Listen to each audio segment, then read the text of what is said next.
So we welcome back Dr. Hemangi again, and the topic of today's discussion was sanitation workers fighting caste, chemicals, and coronavirus. So the first part is the most crucial part of the part which is affecting the sanitation workers.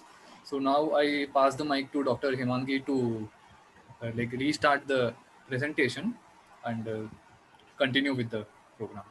So shall I start from start? Yes, that would be better. Yeah. Okay. Yeah. So how to share my screen? It Okay. has disabled. Sorry, yeah, fine, fine, fine.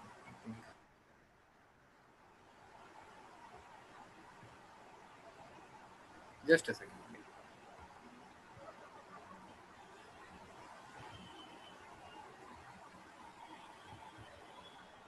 Make host. Okay, so I have made you the host, and I think now you can share the screen.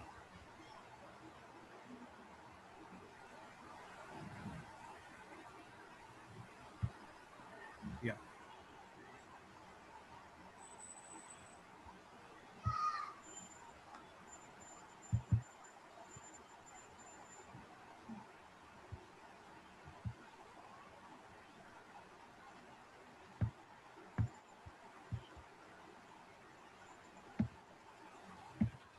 Okay. Okay. So this is first time I experience. Let's see. Okay. First of all, I would like to thank you, Nikhilesh, for inviting me to this webinar. And today's webinar topic is sanitation workers fighting chemicals, caste, and coronavirus. So, the sanitation workers have been fighting since the inception of the caste system, and till then, even now, their voice is not recognized, or they are called as invisible citizens of this country. So, in all sense, politically, socially, culturally, and even economically. And the pandemic is one of the one incidents, but even before that, there are so many kind of incidents happened, calamities happened, man-made or natural calamities happened, and they were the first people who served this country, or who really worked for to make the other people live in a decent manner. So, yes, with this introduction, I would like to start this topic. This is what the picture is. Somebody is waiting, Vaishali is waiting. This is how the sanitation workers are working in your city. So mostly because of the urbanization and the industrialization, even in the rural area, the manual scavengers are working in very dangerous condition, or very unclean kind of profession. So this is how maybe it is a manual scavenger or the scavengers. Even normal city, if you go in a government offices, Okay. they work most of the heinous kind of situation. Hemangi, So this is just one request. Can you please make me the co-host or just add people in invite room, since I would be then able to do that. Made you the host, so I am able to not do anything now. Anyway. okay. Fine. So here I would like to start my webinar with the Dr. Ambedkar's quote, that is, in India, a man is not a scavenger because of his work. He is a scavenger because of his birth, irrespective of the question whether he does scavenging or not. So, with this kind of quotation, why he said like this? Because he understood the caste system very well, and he understood the caste is not the production of the labor, but it is a production of the laborers. So here, the same thing, the caste is the base for the sanitation workers. because here I will just limit my talk with the sanitation workers. So the caste is the base for the sanitation workers, and almost more than 98% of the sanitation workers are from the lower caste people, that is SC, scheduled caste people. There are less number of people. If you very recently they have joined like OBCs, or forward caste people, or Marathas people, but not Brahmin or not very much forward caste people you see in the sanitation work profession. I have exposure. I worked in Tamil Nadu and I worked in Mumbai area, and definitely uh, uh, the literature which I wrote or maybe read, that is, I have experienced more than 15 years with these people and related to this topic. And I can say that there are number of sanitation workers who are involved in this profession. They are from the scheduled caste background. So Huh. So here, as I said, the caste is the base for this sanitation workers occupation.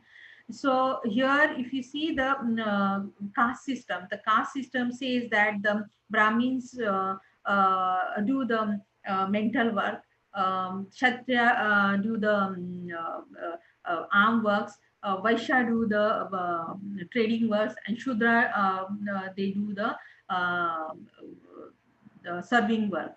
And the Ati Shudras, who are the lowest of the lowest, who is Avarna. They do not come in the Varna system. That is the Avarna. That is Ati Shudra, Shudras of the Shudra. So they come. They have been allotted the most heinous work, that is the sanitation work, and it has written in the almost all Brahminical scriptures, Hindu scriptures, and this is one of the Narada Samhita and Vaishnava Samhita. There are such duties. Even the Manusmriti has also written some of the duties, like how and the lower caste people, and what kind of work they should assign. So the decline of Indus Valley civilization, the science of sanitary engineering suffered a setback. The Indus Valley civilization, if you see the proper drainage system, proper sanitation work, proper bathtub, community bathtub. So you will see properly systematized kind of Indus Valley civilization. But after the decline of it, the your urbanization or the city kind of concept got declined. The Muslims, when the Muslims came, uh, they invaded this country, and when they came along with their wives or the women, and these women were having the burqa, that is a well on their face, and they were not ready to go out for a defecation. And there after that, the bucket previous system started within their houses. So how, when the occupation of caste started, the occupation of the designation of occupation started with the Britishers. Before that, it was a forced works, assigned duty, punishment to a particular, given to a particular caste people. The when the Britishers came, they came with their own kind of scientific technology, or kind of different kind of urbanized set of city, and they started in kind of industrialization. They started the army cantonment. They started the railways. They started the postal services. That started almost all kind of, which gives more kind of boosting to the urbanization and the industrialization. That time they wanted some people who can work, who can do such unclean occupation. That time they understood the presently available caste system, and who is doing the most heinous occupation, that is the lower caste people. And then since then they started formally kind of recruiting people, that is a manual scavenging. And since then the professional posts have been recruited or have been started from the this Britishers, and there are number of different castes are involved in this sanitation occupation. Almost all these all are caste are involved. They live in a different parts of this country, but they are the lowest of this social system. So there are Danuk, Han, Handi, Bhangi, Balmiki, Hela, Hari, Bhumi, Khalalko, Dongs, Dumas. There are a lot of different names, but they comes on a lowest of this caste system. So the nature of work is cleaning, sweeping, lifting, carrying waste work in the manholes, sewerage, septic tanks, and it has continued since from this the caste has started. So the condition of the sanitation workers. This work is high in demand but low in dignity, money, and recognition. So if you one cannot imagine your city or your house or your building without the cleanliness. So if you can imagine that 8 days the sanitation workers people are not coming and see, and then imagine your city how it is. So you cannot even walk on your road. So this is what it is, high in demand, you cannot live without them. And but it has a low dignity and low money and the recognition. The low money is, there are three type of sanitation workers you will see. One is a government sanitation workers, another is contract basis, and a third is a private. Like if I want to work as a sanitation worker, I will go to any kind of building or any office and I will ask whether you have any kind of cleanly work. So if they say yes, then I can start that work without any kind of profession or without any kind of experience or without any kind of education. So this the three ways these people are involved in this sanitation occupation. Almost in all three such kind of categories, this 98% of the sanitation workers are scheduled caste people. And if you talk about the government recruited post, in the government recruited post there are different ways they recruit or these people come on this post. One is the Varsa Hakka, that is also called as PT caste preferential treatment. As I already talked that how the Varas Hakka system works. The Varas Hakka system works like before die, uh, like death, incapacitated, like you are incapacitated, you are not physically capacitated or mentally capacitated to work for this profession. Another is like that is what is a disability, if you have some kind of disability. And third is your retirement. So before retirement or before death, they have to sign one kind of a form where you have to mention who can be your successor, who can when you die or if something happens to you, who can work on behalf of you. So then that person, after your retirement, after your death, or when you are not mentally and physically sound, that person can be recruited. That is a Varas Hakka, that is preferential treatment. And it is the Varas Hakka system mostly is you can see in the sanitation occupation. That is one thing. Another is how the money or another is contract work. The contract work system is the contractor is there, and under that contractor he hires some of the sanitation workers, and but he gives a very low pay. That is another thing. And those who work as a normal individual or maybe private work, so there it is a voluntary kind of, yeah, the building, if that building owner or the society feels that 1,000 rupees is enough for that person, or maybe 500 is enough for that person has to, or that sanitation worker has to take that money. So that is what the low in dignity, money, and recognition. So intergenerational forced work and its impact on the next generation. So as I said, and I always say that if you ask any Brahmins, how many generations you people have been enjoying the privileges, they don't know, they don't have any answer, because they don't know how many generations their forefathers are studying, how many generations they are enjoying the other privileges, like the resources, maybe the land resources, maybe the privilege they get as a recognition as a higher caste person. So the same way, if you ask the same question, if you ask the lower caste person, like, or the sanitation worker, and I ask how many generations you people are working in this profession, so they don't know, they don't have any answer. Maybe they will say, for malum nahi didi, malum nahi madam. So maybe when I ask, like, more than 4 and 5 generations these people are working in this profession, and every generations it has and they are in the same kind of socio-economic and cultural condition I have seen.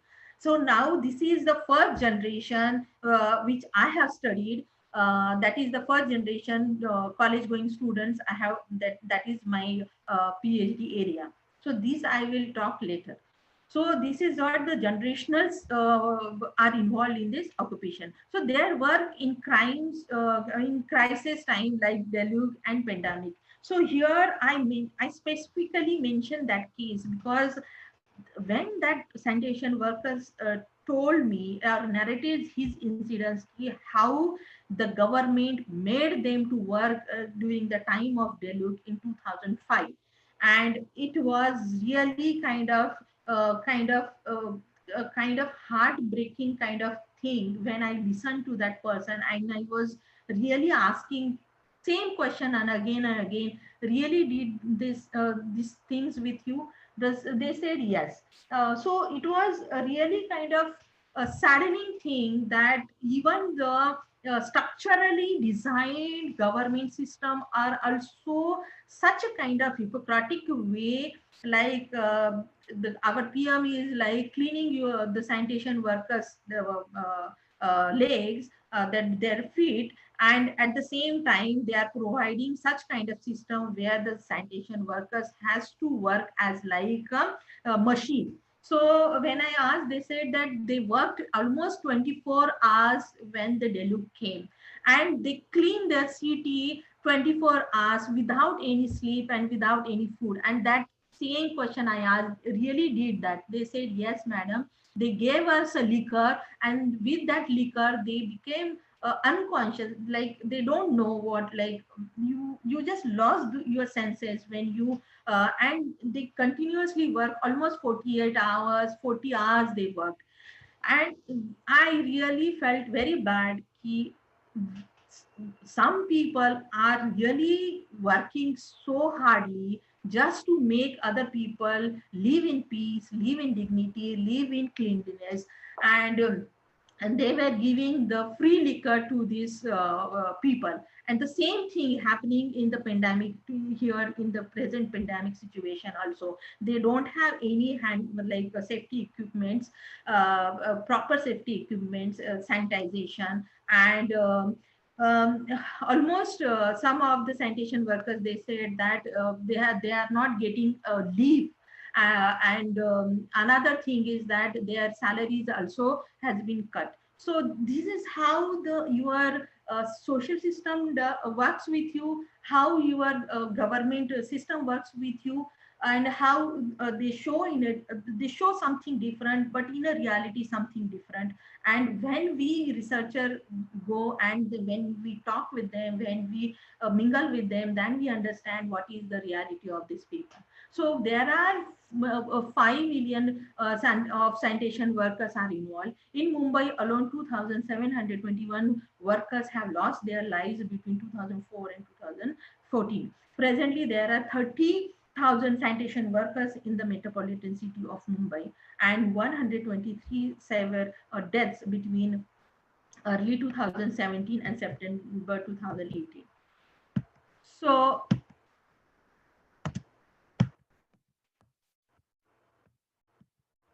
So over 50% of sanitation workers in urban India are women who are from Dalit families. And here, specifically, I want to mention more than 98% of the women are manual scavenging in the rural areas. So mortality rates among sanitation workers are generally higher than the rest of the population at 9 workers per thousand compared to the general population 7. According to the socio-economic caste census 2011, that is very recent census, that is 1,80,657 households are engaged in manual scavenging for a livelihood. The 2011 census of India found 794,000 cases of manual scavenging across India, and the pathetic condition of sanitation workers that they are not recognizing. They are telling that there is no manual scavenging in their country. So this is what the dual kind of attitude we can see. The condition of sanitation workers, the women sanitation workers. This is one paper I wrote on women sanitation, exclusively on women sanitation workers, because uh, the if you see the literature, there are very less literature on this women, the condition of or maybe the sanitation workers. Maybe you will see the sanitation workers, the health condition or working conditions, but other than that, very less touch upon they have, or very less the different angles they have seen or they have showed sanitation workers. Among them, or there are very less studies which are talk about the women sanitation workers. So here, therefore, we decided that we can work on women sanitation workers. So this study is now in a compulsory study or compulsory reading for in a IIM Ahmedabad institution. So we conducted almost there are three we selected there are three different kind of zones. One is a Nagpur area, another is a Kalyan area, that is suburb of Mumbai, and that is the Mumbai, that's the main of Mumbai. So Nagpur, we collected 60 interviews, in-depth interviews, then Kalyan 30, and the Mumbai 25. So there are almost 3/4 of women resume this occupation through preferential treatment, that is a Varasaka. I already discussed about it. That is a PT case, we say. And then those of a direct recruitment. Direct recruitment means is normally direct recruitment. It's they see all your, they take your all the interviews, and then it is a direct recruitment. This PT case, or maybe the direct recruitment, it's happen or did because they are from a lower caste background.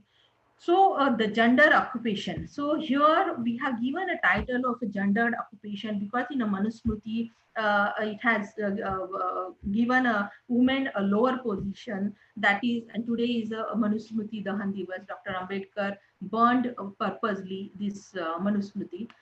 Here they have narrated such kind of quotings are there. If you see the Manusmriti, so there are a lot of kind of sayings, or there are a lot of kind of stanzas are there for the women sanitation. One of them, because it relates to the how the cleanliness or how the purity or pollution, it relate with the women and the sanitation work. And therefore, this only I will tell. So here, like women are every month, women go in a menstruation, and it is kind of pollution. If you say in a Hindu kind of these things, even when the women get menstruation, and then she has to be separated. She should sit separate or not to touch. So it is just like one kind of maintaining pollution, maintaining purity, and maintaining kind of untouchability. So this is what and it has written that women has to be work like most of the cleanly kind of work. And the same thing, if you in the same context, if you talk about the sanitation work, so women is, it is maybe it is a house or maybe a sanitation work, so it is most of a kind of gendered it has already designed, or it has already allocated the uncleanliness work, maybe at home or maybe outside. So that is the sanitation work. So that therefore we have given a gender kind of sanitation kind of heading to that point. So the here it has a male intervention. In the male intervention, we have narrated two three kind of cases where where the mukadam or maybe the supervisor gives such a kind of work to the sanitation work woman, where she is not comfortable, where she is not feeling good to work with that, and still that some of the supervisor they give, or some of the supervisors they give such kind of work where some of the women are very much talkative or very much kind of comfortable with that supervisors. And there are some of the cases where I have narrated. In that one case I can narrate here, that lady who was dumb and deaf, and she was not, she couldn't talk properly because she was already dumb and deaf. And that sanitation, that supervisor, he allocated her work some of the other area where very much isolated, and she was not comfortable to work there. And even he was so much harassing her. He was so much gali galoj and so much disrespect.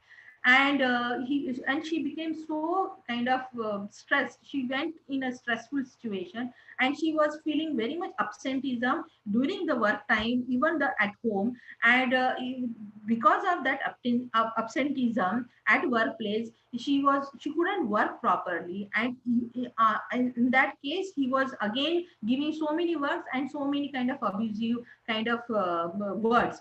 And such kind of behavior, her sons, they could understand that something wrong is happening with my mother.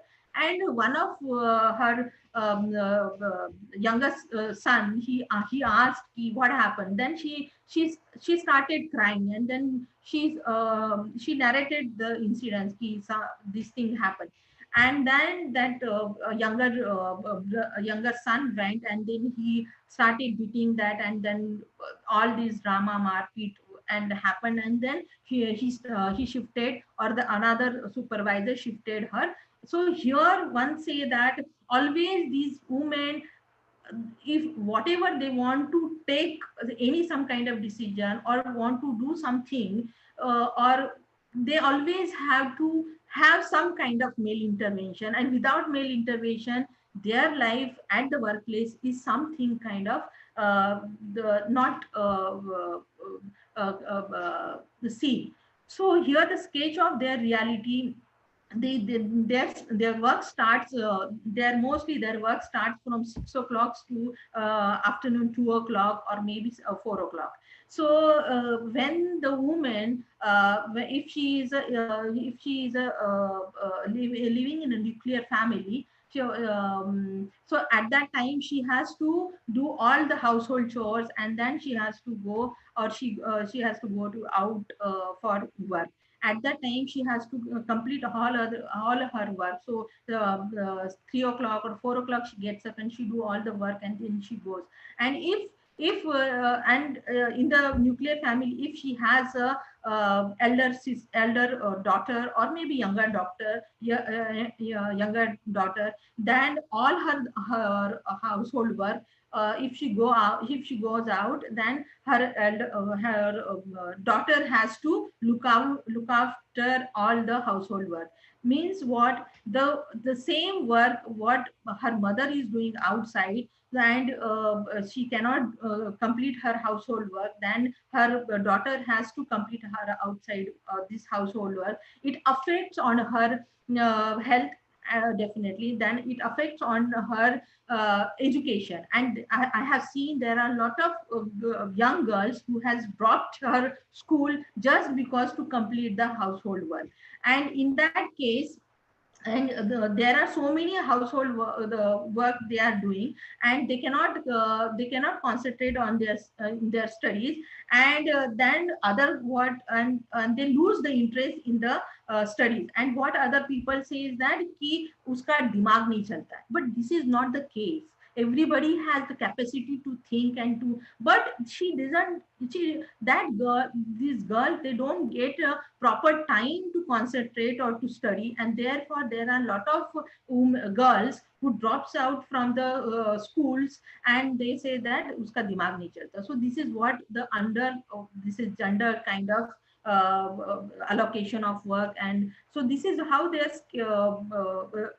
daily work happens, and it affects on their daughters. Then health accessibility is that at home they have to work, at how outside also they have to work. So dual responsibility, dual physical responsibility, and the stress level, and inadequate sleep, this is also one of the reason it affects on their health.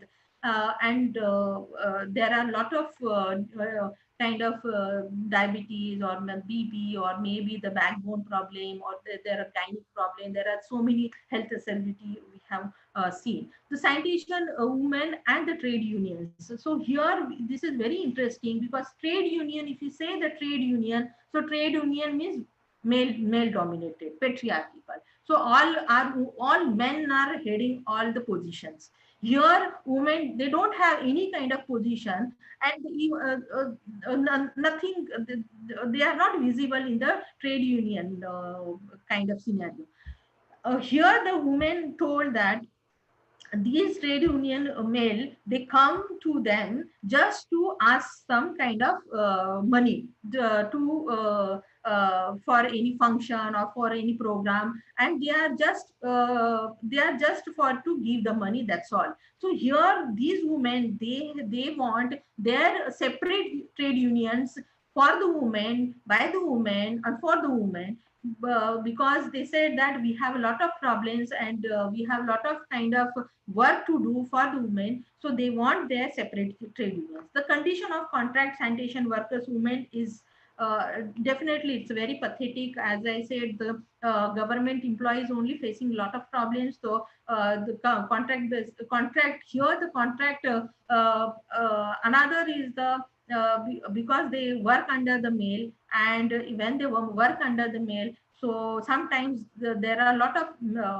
verbal abuse, sexual abuse, and the physical abuse they see in the contract sanitation workers. The here, and irrespective of, there are as our constitution has given a lot of kind of articles, article 14, article 17, article 15, which talks about article 21, which talks about equality of work, and then abolition of untouchability, and they have given a lot of provisions where we can have a equal pay for equal work, equal pay for work, and the equality, and they talk the liberty.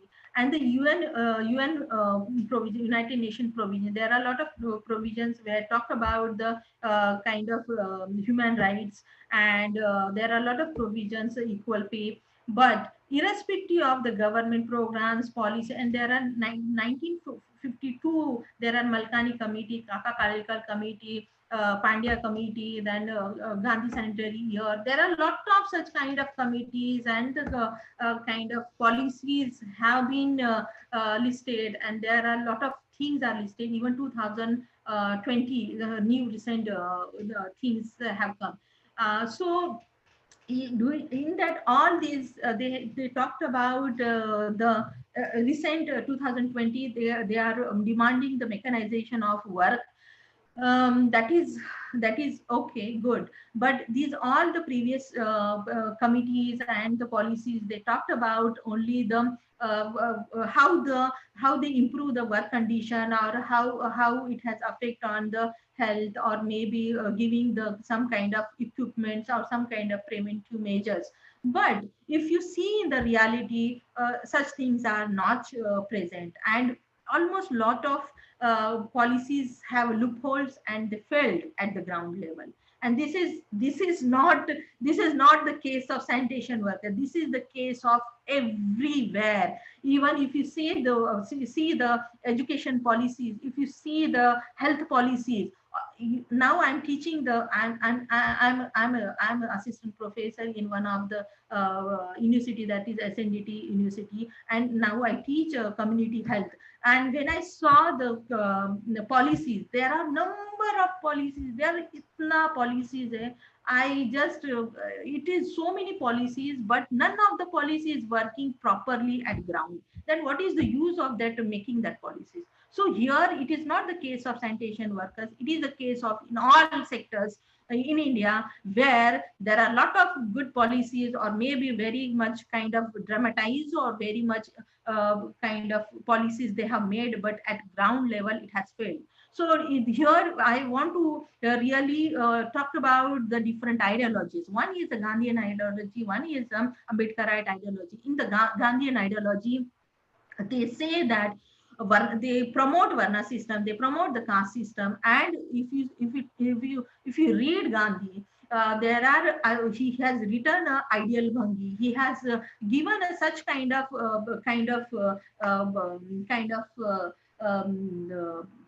ideal in the ideal Bhangi, or maybe if you see his books, he said that he Varna and pro caste system, and he says that it is good for the he has given a kind of ideal kind of a role play kind of image to sanitation workers. And they say that how mother take care of his baby, or her baby, and she cleans her she cleans her toilet, or make that baby neat and tidy. The same way sanitation workers also do the work like a mother. They are the mother of the society, and they should clean the toilets and this dirt of the society and the upper caste people. So, and in the ideal Bhangi, his imaginary condition is very much kind of different. He says that the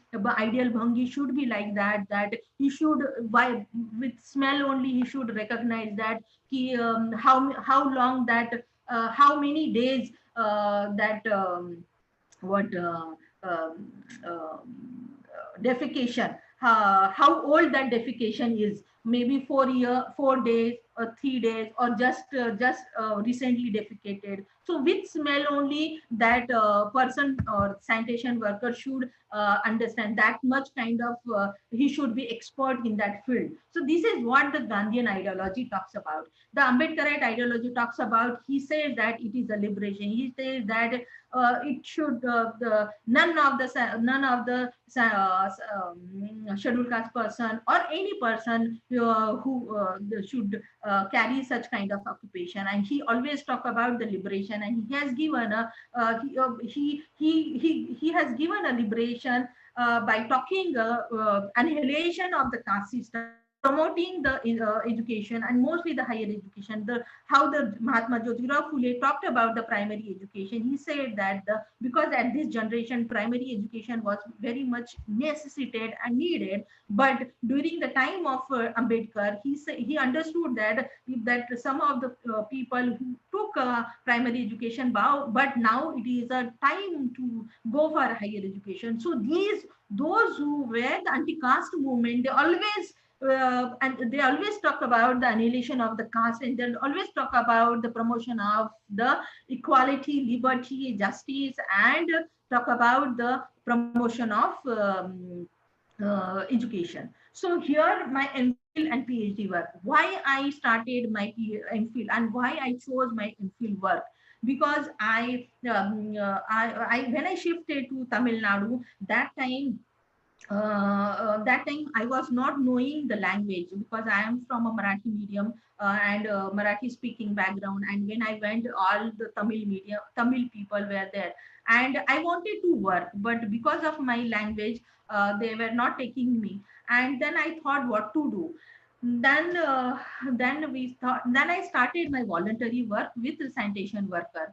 And I used to go. There is a one colony, that is a Sengulam colony. It is one of the biggest colony in the Trichy, and I started work with the children. Because during my masters I had started an interest with the children and the education. So I started my voluntary work with them, with children, with youth, and I started giving them personality development or educational kind of. And I used to go almost. I used to go morning, and I used to come in the night, and I wanted to experience their life. I wanted to see their life. So almost in the night, also 8 o'clock, 9 o'clock, I was in the community, and they these people used to ask me, why madam in the night you are there? I said, no, let me there. I just want to see. I just want to see how these people are living. And another reason was, another reason was I wanted to work one of the most deprived section of the society. And then my friend suggested that sanitation workers are the most deprived section of the society. And there somewhere I clicked, like my father, that time he was also a sanitation worker. He was also working as a scavenger in Mumbai, in BPT, Bombay Public Port Trust. So then I thought, yes, it is. And when I was searching, I started searching a lot of literature. Okay. Then when I was reading a lot of literature, and then I understood that there are a lot of work done with their work condition, or with their kind of how these people live, but or health. But there are no study, and definitely that time there was no study on their children, and how it has impacted on their children. Then I thought that yes, this should be my topic, my MPhil area. And then because in the literature there was a literature gap at the ground, also there was no such kind of work where I can see in the NGO, there was no such kind of work was happening. Then I started this work, and then I enrolled myself in college, and then I started that MPhil work. And that when I was collecting my MPhil data, that time I was taking a group kind of discussion or group work. And there were small children, like and I was asking them what your father is doing, what your father is doing. Then I asked one boy, what your father is doing. Then he said that my father died. I said, how come your father died? So he said, my father was working as a sanitation worker, he died. So then I asked, then who is working? Then he said, my mother is working. Then my mother is working. Then I asked him, who was working before? So he said that my father. Then he died. Then he said that. Then I asked him, then who was working before your father? Then he said my grandmother was working. Then I asked, who before that, who was working as a in your house? So he said that my grandfather was working. So grandfather died, grandmother died, father died. Now his mother is working, and he was almost 9 years old or 10 years old child. So four like in house, four generations he saw the death. He saw deaths. Then I thought, ki, why? And that time it got click. Why so many generations are dying in one profession, and that is also in hardly 10 years, because his age was he was a 10 years. So in the 10 years or maybe 15 years, why four generations people are dying in one profession? Then I started, no, let me really work and really search how it has impacted in a transgenerational or intergenerational kind of. And therefore my PhD work is interface of caste and occupation, and how it has linked to the next generation, that is the first generation of a higher educated people. So here my work is more of a higher educated people, that is a first generation people. And I have taken my field area in Kalyan. Why I chose? Because I born and brought up in Kalyan. Another thing is that I was very much familiar with the Kalyan people. And another thing, in most of the studies, you will find the main Mumbai city, but very less or none of the study you will find in the main the suburb area of city. Another thing, Kalyan is has a dumping ground. And I went to the dumping ground. I went almost all over this Kalyan, and there are 11 slum areas where predominantly sanitation workers are living. And there I found almost five castes. That is, one is very much prominent is a Rukhi caste, another is a Valmiki caste, third is a that is a ex Mahar, that is a Buddhist caste, and fifth is a Matan caste, and one is Mehatar. It is the Mehatar. They comes from Rajasthan, and they have now almost everybody is now settled here. So this is all these are the first generation people, and I wanted to know how it has impacted on their psyche, how it has impacted on their behavior with their teachers, how it has impacted on their behavior with their self. And because self conception is very much important. When you have a strong self concept, then only you can do the things in your life. So I wanted to understand their psychology, and I wanted to understand their behavior with other people, with themselves. And so my first objective is how they perceive this their parents occupation, and how they perceive that they are the son and daughter of Safai Karmachari, and how they perceive the caste system, how they perceive the education system. And this is what it has I will come with the book, my PhD thesis. I will come with the book. So then the second objective is, as I said, there is no culture of education. Okay, so there are very less number of children who go to a school, and more dropout cases you will find in a less number of school enrollment, and high dropout in the school dropouts. In that condition also, some of the students who go for higher education, that means something is there with them. So I wanted to study these people, what are the factors or what made them to go for a higher education.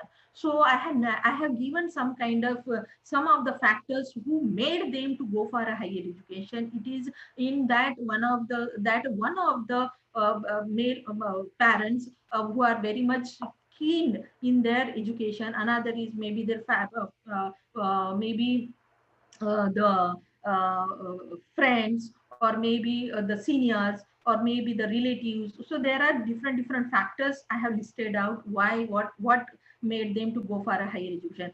But the first objective which I said, how they perceive their parents occupation. So none of the sanitation worker children have disclosed their parents occupation, that yes, my father is a scavenger. How one can say, how one can say that very proudly, my father is a scavenger? None of the sanitation worker child has disclosed their parents occupation. When the situation comes, when the situation arrived, what your father is doing, what your father is doing, so what their friends, they said whatever they want to tell.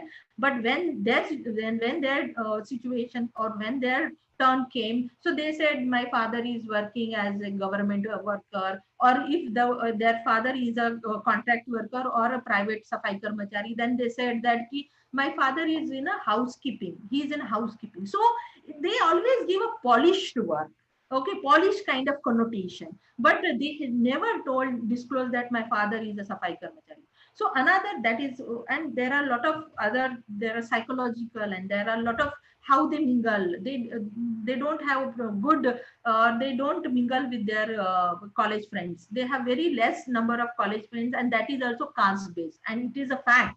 They have very, and they have almost all friends are from a lower caste, or maybe same professional background. So if I narrate one boy's incidents, so he lives in Kalyan, and he was studying in Somaya College, Ghatkopar, and in the Somaya College, almost all he was in the commerce background. And there are a lot of other his friends from a business kind of family linkages, and he was the only person from a safai his mother is a safai karmachari, his father is a working in a bank as a peon. So and whenever he used to go out, he never because he was having a less money, so he never used to have money to spend. So hardly one or two times he went, and then he said that, madam, I didn't go because I was not feeling comfortable, because they were spending money on me, so I was not feeling comfortable. And he was telling, madam, their lifestyle is different, I cannot adjust with that lifestyle. That is also there. So there are I have found that their friends are from same caste, same almost same caste and lower caste, or maybe some lower professional kind of background. Another, there are it is very interesting. If you read, it is most of the narrations. So it is more of a story I have kind of written. So then there are kind of factors. These are the factors on the second objective. And the third objective, what are the, when they are in a education setting, maybe school setting, maybe college setting, what are the challenges, or what are the difficulties they face. And when they face the difficulties, what are their coping mechanism to overcome that challenges, how they cope up the challenges. And so they have their own mechanism to cope up the challenges. If and there are a lot of things like they are the first generation, so they don't know how to go to the college, or what are the procedures of the college. And even they face problems related to caste certificate. They face the problem related to caste validity. Here I want to mention, when they tell about the reservation, there are so many children who took admission in open category because they were not feeling comfortable, because they feel that, madam, they always taunt us they are from reservation category, they are from a reservation category, that means they are not capable. So there are so many number of children who has taken admission in a open category. That is one reason. Another reason is because these sanitation workers, they don't have any document, because nobody in their whole family went in the school, so they don't have a proper documentation. And therefore they don't have a caste certificate. And when you don't have a caste certificate, then you cannot take a privilege of the caste reservation.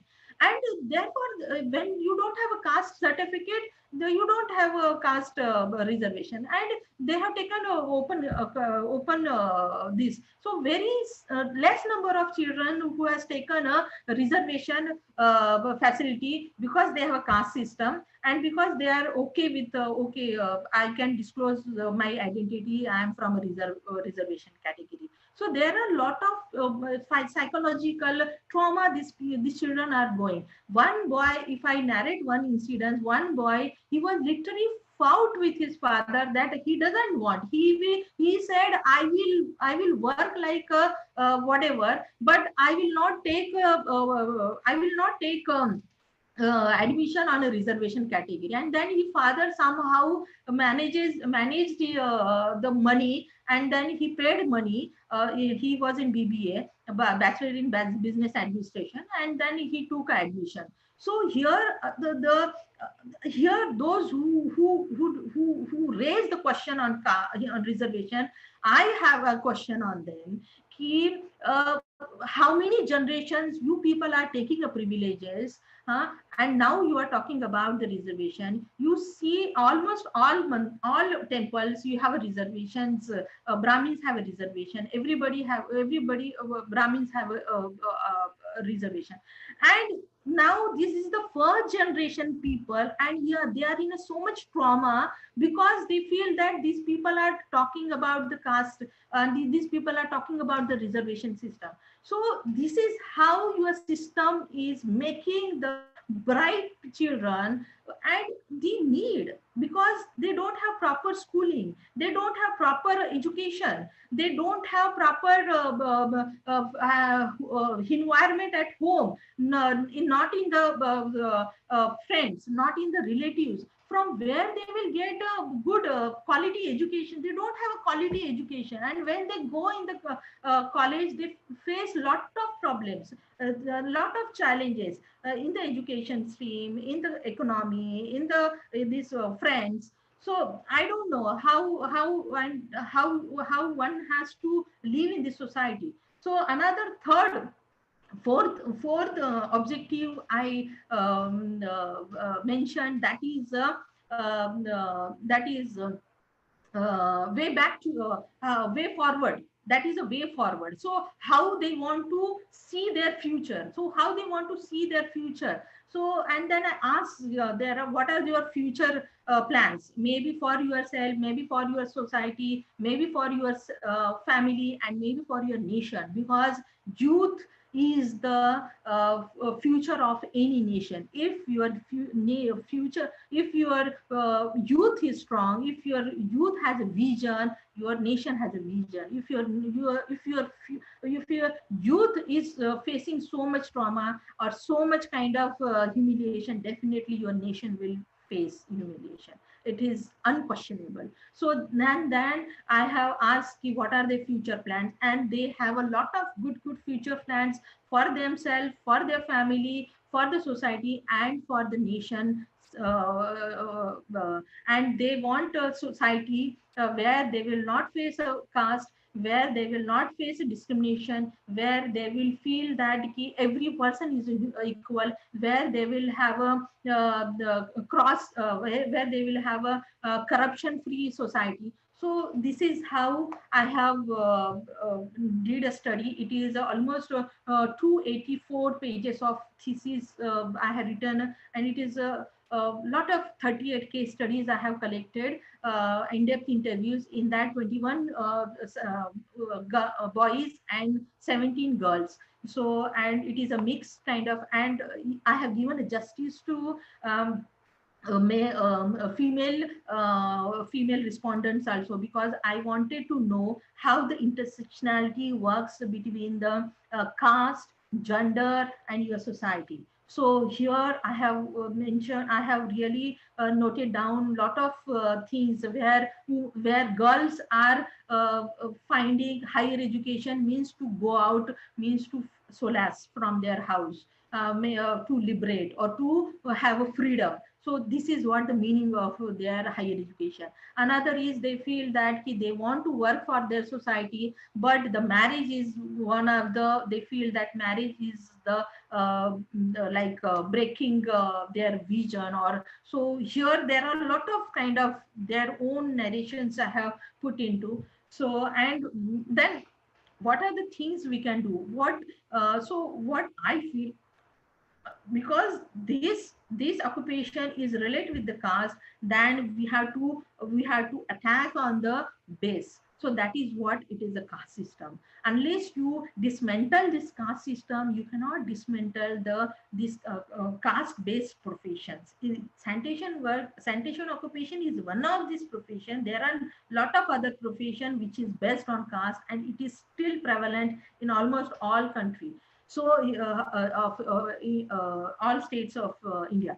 So here the support the anti-caste individuals or the organizations, spread anti-caste ideology among people, and work for liberty, equality, justice, and fraternity. Here there are very less, because there are a lot of books, but very less book I can just tell.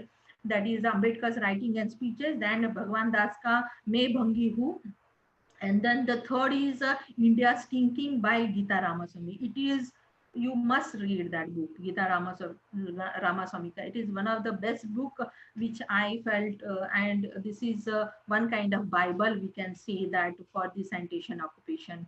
If you really want to know the sanitation occupation, and this is my research paper. There are 4 research paper at present. I hope in the future I will write more, and definitely I will write more.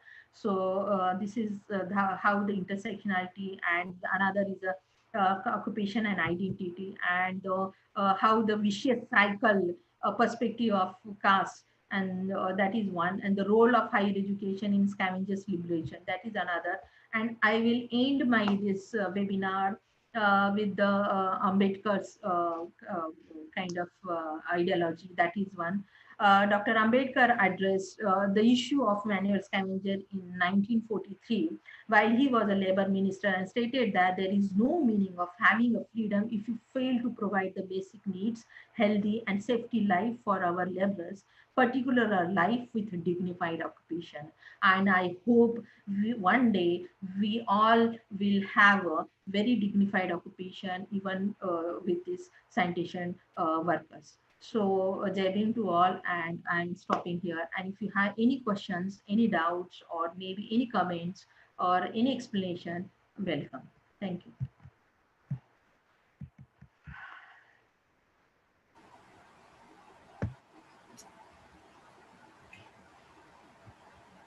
Thank you so much, Dr. Himangi. Okay. And by far, this has been the most passionate talk we could have ever listened in this webinar. And so I would like to open the place for the audience to ask any question. And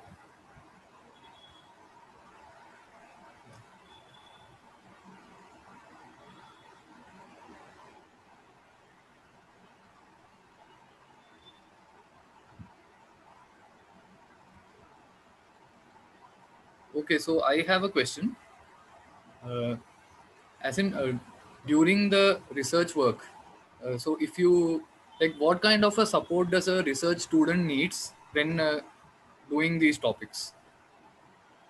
As a student, if you can reflect, in what way can any of us assist, if especially the kids who are pursuing higher education coming from such oppressed and struggled background, how can people support those who are doing that research and bringing it up? And secondly, after that research is published and once the condition of the people is known, then like, what expectations do they have from the researcher, or and what can be a further role which, of course, with the support of the society, the researcher can play, so that over time that problem is also solved?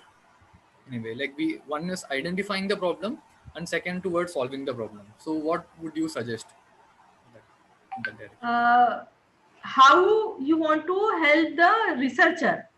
Yes, how to help the researchers, and once the research has identified a problem, then how to garner support to end the problem as well. Like, it's not Okay. yeah, in that sense. Yeah. So, if you want to help the researcher, then definitely finance is one of the thing.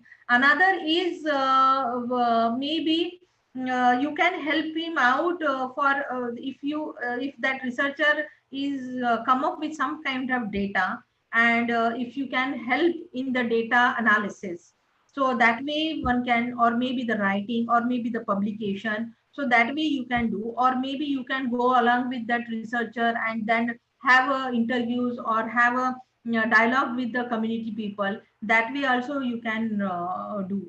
So yeah, anyway, either way, where you are comfortable.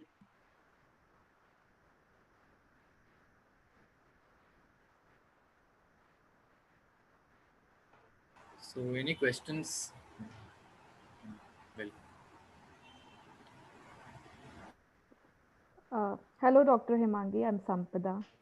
Yeah, right. Um, quite an insightful session. Thank you for that. My I have two questions. So one of the question is, like, when you were doing on ground research on your topic, what are the kind of problems you faced, like working on ground in such a field? Already the Yeah. field is what we call as a very low field or so, and you again being a woman working in that field, researching in that field would have been a challenge in itself. So what are the kind of challenges you faced? Yeah. So there are a lot of challenges I faced. First, if I listed out, being a female, definitely, like, I was working with young students. So some of the young students, they were kind of misbehaving in the initial stage. Like, ma'am, I also want to give an interview, or they used to send me message, or they used to call me, madam, I want to also give an interview. but I was showing them very serious face, or I was to give very serious reply. So they understood that madam is very serious, and then slowly they became very normal. So that is one thing. Another thing is that when you go in the field, so that time there are definitely I come from a non see uh, Buddhist background, that is a ex mahas. I come from an ex mahas background and Buddhist background. So and these people, they are from, like, some are Rukhi, some are Valmiki, some are Matang, and somewhere the ex mahas also. So caste dynamics I felt so much, because they always ask me कि madam आपका क्या, आप क्या cast के हैं madam, आप क्या cast के हैं. So I didn't tell them. So I used to tell I came from the Bangalore, and I never disclosed my caste, because there was no necessity to disclose my caste, because I understood that once I tell them, then again that all that caste dogmas will come, कि madam x महास है तो she will not be मतलब she will not be that kind of objective, or that kind of very much clear to us, those who are from non those who are from a rookie caste background. So I don't wanted to have that kind of caste structured way. And therefore, even in my thesis I listed down caste dynamics, how the caste dynamics works in the field, and how everybody is segregated as per their own caste. So that is one thing. Another is one very predominantly I face, there is a Valmiki community. In the Valmiki community, one politician, female politician is there, and she was. There are some small politicians who hijack the slums. Okay, what they do, they want to control the slums because they want to take vote from these people. So they will dictate the people to whom to enter, to whom to entertain, to whom to answer, and then only they will respond you. So it's such a way that one lady, I just asked, like, I was not in that very innocently, that lady, that politician lady, she was first in a congress, and then she shifted to BJP. Then very innocently I asked ki, why you shifted to BJP? Then she was asked, she was having that some kind of she got very angry ki, why you ask such question? So I said normal question, like, first you were in congress and now you are in BJP. So she was having, she felt that I have some kind of political interest, and therefore I asked, or I maybe come from congress political background, and therefore I asked. So she was not allowing me to enter to the slum area where the Valmiki population is dominated. So such kind of problems I faced, and somehow then I overcome with this problem slowly. Yeah, I think that outsider, like you are an outsider, that attitude is always there in every field, I feel. Yeah, Yeah. My other question is like, see, you have done your PhD, you have written your thesis and all. So one is like, uh, on, at the ground level, how will your work directly affect the community?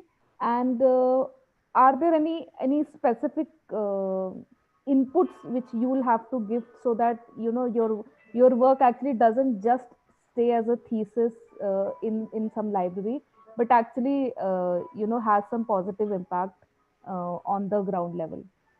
yeah. So definitely, actually, why I chose this, because I didn't want to work which is already done. I wanted to work which has not given, even in the literature there is no such kind of work have done. So and this is my first study, even whole sanitation worker literature. So this study will be the benchmark, or this study will be the definitely benchmark for the other those who who will take study on the sanitation workers education. Another is this study can, if you really really use that study, definitely lot of good policies, and it will work on formulating the policies or formulating policy schemes for the sanitation workers, if if you really utilize that work properly. And therefore I feel that I should come up with a book, then only it will go in a mass with the mass people, and at least some of the literature researcher will get the benefit out of it, and it will be useful at least some kind of government officials, or maybe the policy levels, or maybe the researcher, or maybe the students. So I feel that way. Another is like when I went in the community that time, these some of the students were very much keen to tell their stories. They said that nobody came till now, nobody came to us that who can ask ki what exactly you people have a problem, or what problems are you facing. So one of the students, I can say that still I have faced, I can recall his face, like after interview I came out, and then he also came out behind me, and then he was telling, madam, please do something for us, because we have taken at least graduation level, and we really want to go high, and we really want to do something for our society, so please help us to do something. So these people, these students really really want some change in their kind of life. Unless we know their life, we cannot change their life. And my study is knowing their life, and knowing their problems, and even I have given some solutions on it. So I hope, if in a better way, if you utilize that, it will be useful. Yeah, thank you, Dr. Thank Hemangi. you. I think, Thank yeah, I'm no more questions. Mithila. Okay, so Mitesh, if you want to ask anything, please feel free to ask.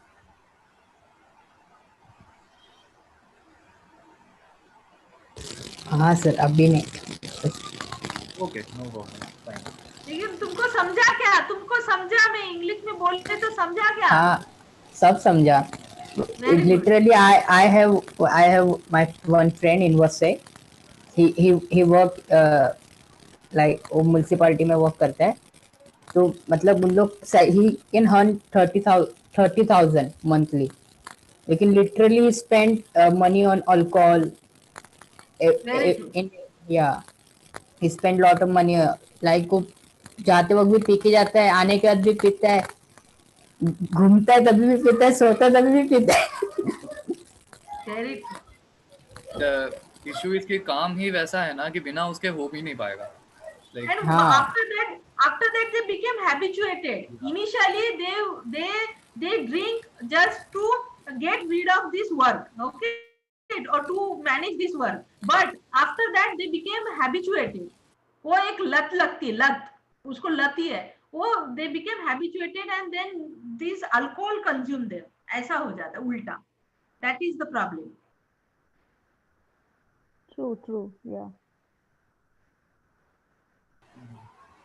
so I think the topic is so important that what we would do is continue on this topic a few more webinars. And so today in this one we saw especially the caste side of the issue. And so from our side we wish to commit to this cause in all the ways possible, in all the ways suggested. And in the next webinar we will see about why, what causes sanitation worker death, and what are the chemicals which are involved in it, and who is the source of that chemical. And while looking for the answers outside, maybe at the end all what we find is that three fingers are pointing back on us only. Like our way of living is causing death to sanitation workers. And we would Hmm. explore more that what from today onwards itself, how can we be a part of the solution? And since that would be again a big topic, and I've invited a few more people from Safai Karamchari Andolan as well, and so they will also be joining in that. And so we would continue more focused discussion, or not just discussion, and also on how to take affirmative actions, and how we Yeah. can provide scholarships and education to the children of sanitation workers. And Dr. Hemangi, if you know any people who are deserving, and whom you are in very much in touch with, then please let us know in what way we can directly help them by funding their education and all that. And we are yet to make a full plan out of it, but this is something which like comes very high in terms of like priority. Like if there is any community which needs our help, it's the sanitation workers community. So with that, I think we can end this session. And thank you very much for such a passionate and an eye-opening speech. And although the previous one got trolled, and I think this is the message we want to give to them, is that we are not going to stop by your Yeah. immature, childish behavior. And that which you wanted to stop will be now put on YouTube as well. And although less people have attended this meet, but over time people will come to know about this work, and nothing they can do about it. Okay, Yeah. so with that, wish you all a very energetic Manusmriti Dahan Divas, and let's continue burning that fire from the inside, and work towards the annihilation of caste. Jai Bhim. Thank you. Thank you, Nikhilesh. Thank you, Thank you. doctor. Thank you. Thank you. Thank you. Thank you. Thank you. Bye, Mitresh. Bye.